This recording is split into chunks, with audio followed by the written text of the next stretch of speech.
Hey guys, this is Sanit and welcome to the 8th tutorial of XHTML and CSS. So in this tutorial, we are going to talk about how to resize the image size.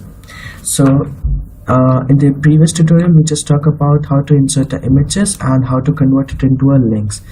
So for resizing the images, you need to define its height and the width. So for defining the height and the width, so in the image tag, you need to type height, HEIGHT, equals to double quotation, and I'll type 150 pixels.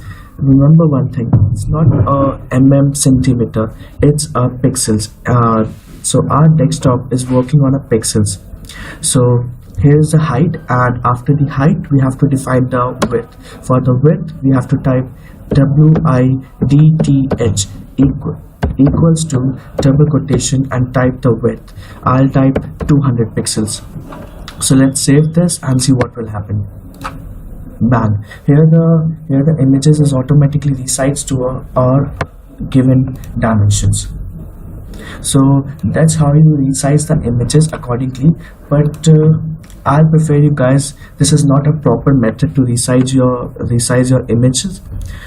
You can resize the images before the uploading to the website. That may be a more preferable, I guess. Okay, so that's all for today's tutorial. Hope you guys like it. See you guys in the next tutorial. Thank you.